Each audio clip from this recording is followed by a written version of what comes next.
comment les chercheurs ont-ils pu démontrer que le burn-out parental renvoyait à un véritable mal-être chez les parents? Nous allons voir tout simplement en mesurant le taux de cortisol capillaire à partir du prélèvement d'un cheveu, à partir du bulbe. Cela permet d'évaluer justement l'intensité du stress ressenti jusqu'aux 3 derniers mois. On peut reculer jusqu'aux 3 derniers mois. Et donc, qu'ont constaté les chercheurs, nous avons un article, mais comme je vous l'indiquais, je listerai absolument tous les articles que j'ai pu mentionner de manière détaillée en fin de formation. Donc, l'on constate qu'il y a 2 fois plus de picogrammes par milligramme de taux de cortisol capillaire chez les parents qui sont en burn-out parental comparativement aux parents dits témoins, qui ne ressentent pas ce même taux de stress. Alors tous les parents ont du stress, bien évidemment, mais c'est 2 fois plus important chez le parent en burn-out parental. Alors les 4 symptômes du syndrome du burn-out parental, nous les avons mentionnés. Il y a ce fameux épuisement physique, psychique, cognitif que peut ressentir le parent. Il se sent mais complètement lessivé. Il est parfois même complètement incapable d'agir. Il se dit le matin, mais je ne vais pas pouvoir affronter ma journée. Il faut que je survive au jour le jour. Un jour de plus. Il en est à ce stade-là, véritablement. La distanciation émotionnelle fait qu'il y a un lien avec l'épuisement, c'est-à-dire étant épuisé, ne pouvant subvenir ne pouvant remplir ce rôle de parent avec toutes les tâches, toutes les injonctions qu'il faudrait respecter du parent idéal, il y a une forme de mise à distance parce que le parent n'en peut plus. Pour conserver son énergie, il a besoin de se fermer sur lui-même. Et c'est un mécanisme de défense, c'est du moins ce que suppose la recherche.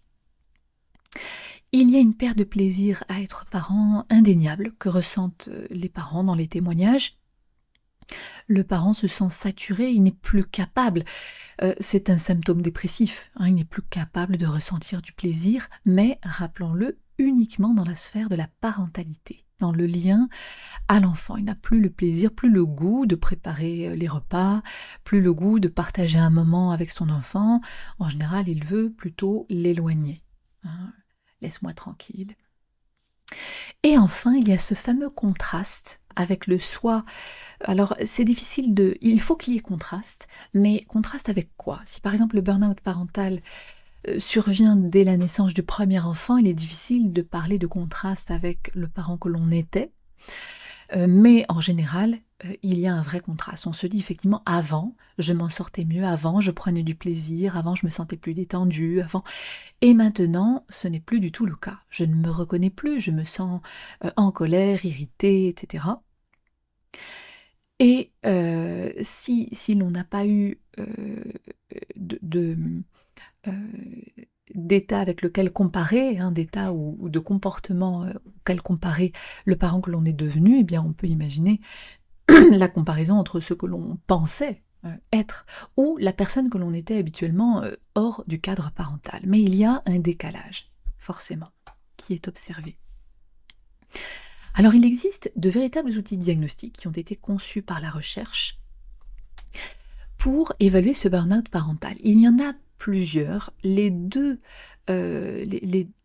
outils diagnostiques qui ont été jugés les plus pertinents sont les suivants. Alors, il y en a un qui est le Parental Burnout Assessment, le PBA, qui est reconnu par une quarantaine de pays.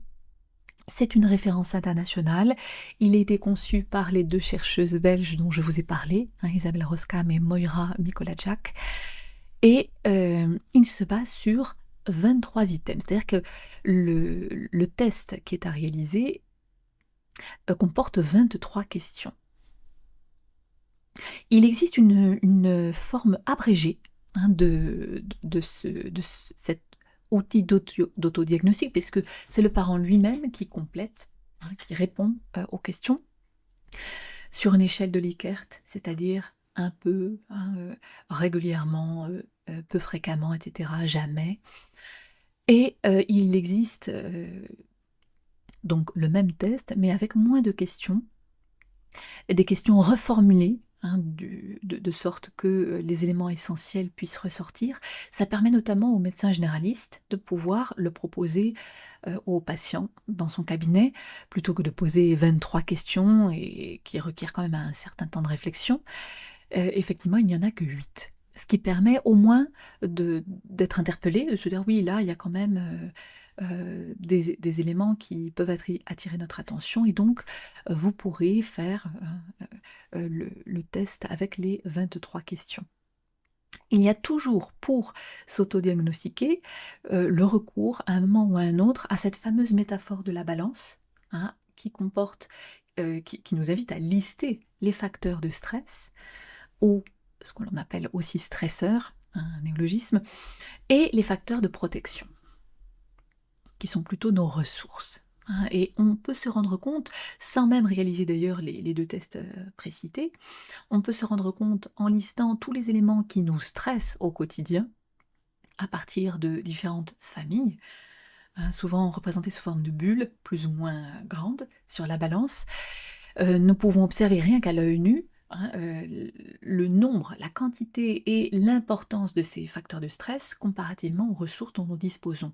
D'autant que, rappelons-le, le parent burn-out parental, la plupart du temps, est un perfectionniste. Au moins, s'il ne l'est pas dans les autres sphères, au moins dans le sphère de la parentalité. On veut être le meilleur parent possible, l'on veut élever correctement son enfant, le nourrir correctement, etc. Et donc, il va y avoir beaucoup de stress, et le parent veut, lorsqu'il est perfectionniste, le faire le plus possible seul. Rarement, il demande de l'aide ou se rend compte qu'il a à disposition peut-être certaines ressources. Peut-être.